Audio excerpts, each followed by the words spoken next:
De là? Oui, oui.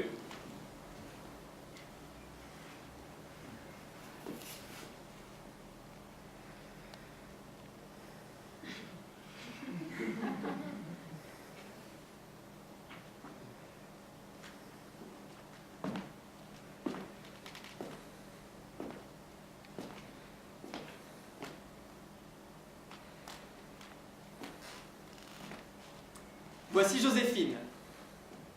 Elle a 22 ans. Elle travaille à la banque Lyons & Co, 42 Wallaby Street, Boston, avec sa sœur, Bertha Laprude. Joséphine est armaphiliste. Elle collectionne les armes, les chéris, les caresses, les cajoles, les utilise parfois, au grand désespoir de son mari, Johnny John Jackson. Joséphine a des amnésies légères, peur du vide, et déteste la littérature portugaise. Aujourd'hui est une journée très importante pour Joséphine. Le cours de la bourse est sur le point d'exploser.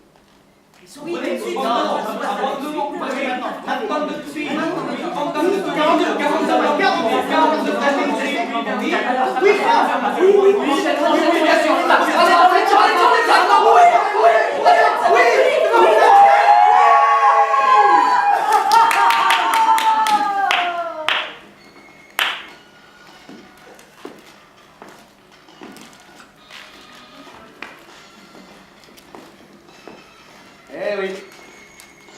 Eh oui, c'était une soirée exceptionnelle.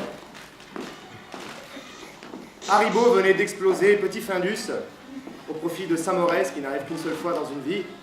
Alors, pour fêter ça, Joséphine et sa sœur Bertha Laprude décidèrent d'organiser une grande soirée avec tous leurs collègues. Le premier arrivé fut Michael, qui vola quelques chaises,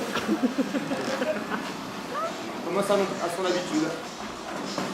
Pendant ce temps-là, Jonathan, un collègue de Joséphine, arriva avec grande hâte et grande joie. Michael, qui avait fini de mettre ses chaises dans la voiture, s'amusait bien. Et enfin, arriva le tant attendu Johnny John Jackson, l'époux de Joséphine et grand avocat à la barre de New York.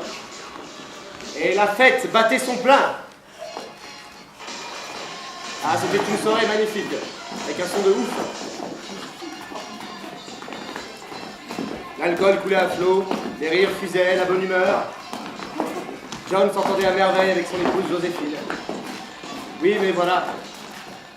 Au fil de la soirée et des verres, Johnny John Jackson devenait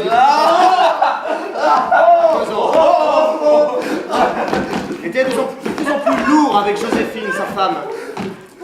Pendant ce temps-là, Jonathan trouvait l'amour avec Bertha Laprude. Il n'était pas une fille facile. Et avec Michael, toujours seul, sans amis, sans famille, perdu dans les sombres... Voilà. La soirée était exceptionnelle.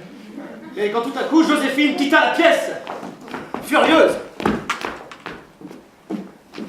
Ah, John cria, Joséphine! Ah non, merde! Allez, merde! Tu te calmes, toi. C'est ta chanson, après, John! Pour la route!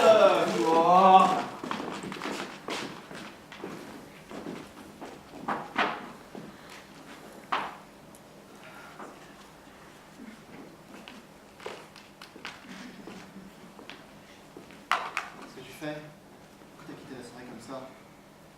Ça s'amusait bien, c'était notre chanson. Tu m'as fait honte, John. Toute la soirée, tu m'as fait honte. Tu as vu dans l'état où tu étais? Mais c'est comme ça que tu m'aimes, non? Non, je t'aime pas comme ça. Je t'aimais avant, quand tu faisais des poèmes, quand tu faisais de la peinture. T'as bien changé. Pourquoi tu me regardes de travers? Regarde-moi en face. Qu'est-ce que tu fais avec ces armes? C'est très bien que j'aime pas les armes, j'aime pas quand tu les prends. Bien quoi? Moi, je shotte et toi, tu bois des shots. Chacun son truc. Ah bah comme ça, tout le monde est content. Tu vas jouer avec un autre canon? Allez. Oh, tu tires un plan, John. Après cette énième dispute avec son mari, Joséphine décida qu'il était grand temps de prendre sa vie en main. C'est alors qu'elle prit rendez-vous pour réaliser un de ses plus vieux fantasmes. Avoir enfin une arme dans la cour. Alors, je veux un Colt 145. Le manche comme une petite sirène scoutée dans le monde, d'accord? Et comme si le pistolet venait tirer avec plein de petites balles de chaque côté.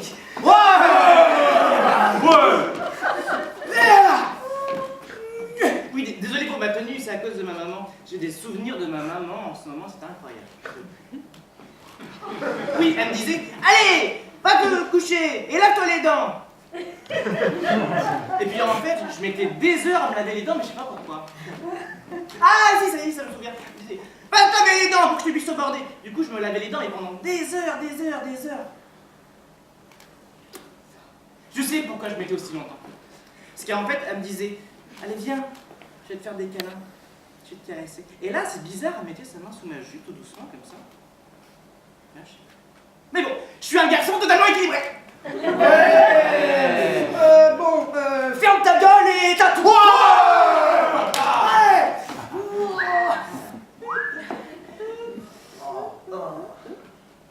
Des balles. Des balles.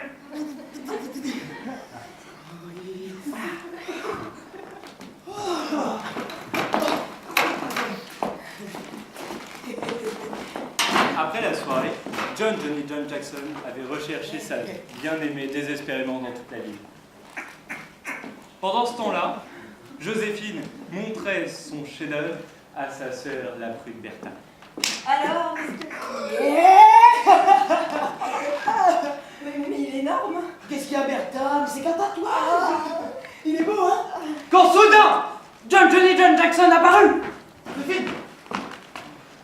Ah, je devais m'excuser, j'ai agi comme un con à la soirée, enfin, tu sais comment ça se passe toujours.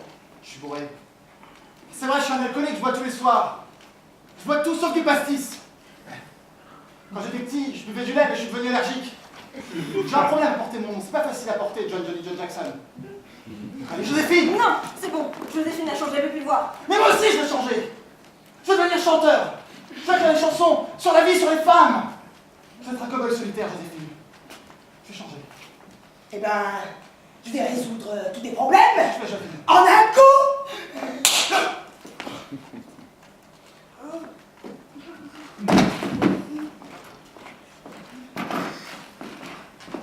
Et comme bien souvent, dans les enquêtes de l'impossible, le meurtre de Johnny John Jackson n'allait pas être facile à résoudre. Oui, car la prude sœur Bertha venait d'avoir l'idée du siècle. Elle et sa sœur allaient se faire une chirurgie faciale pour esquiver la police.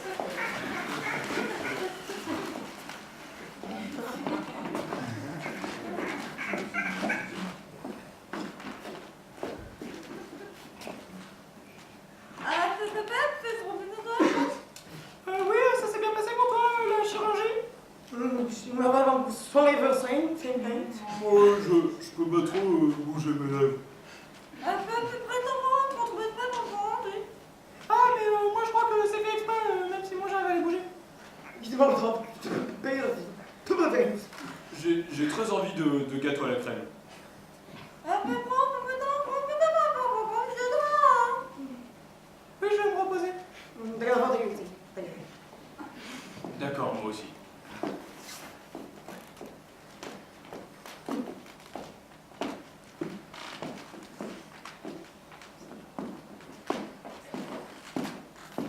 Hé, secrétaire.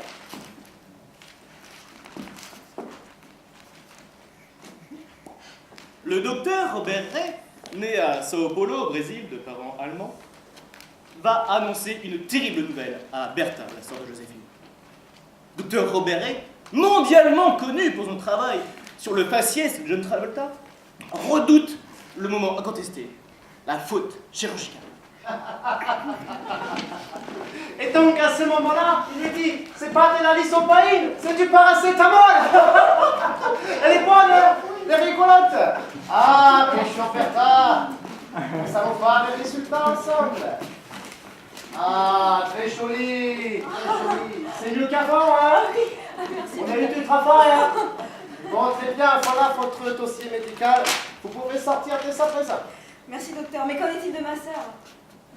Ah, votre soeur. Ah, écoutez, je suis désolé, mais elle est décédée. Non, je rigole! Elle marche à chaque fois, celle-là! Non, par contre, elle est défigurée à vie. Non, ça c'est vrai, par contre. Attends, il y a la voix qui arrive. Ah, venez, Joséphine. Nous allons ôter vos bandages médicaux, qui sont les derniers modèles. Ah, je vous avoue quelques problèmes avec l'injection au niveau du botox, mais cela devrait, je pense, pas être trop terrible. Oula. On la reconnaît quand même un peu, hein.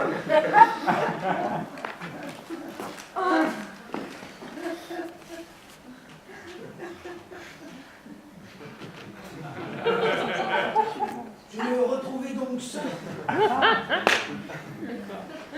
Le visage tuméfié et complètement défiguré, à cause d'un chirurgien qui avait dû avoir son certificat dans un paquet de céréales. J'en étais à là de mes réflexions quand je sentis une présence mystérieuse derrière moi. Une main se posa sur mon épaule et l'étrange présence parla. Funeste destin, Joséphine. Tu aurais mieux fait de te passionner pour la littérature portugaise.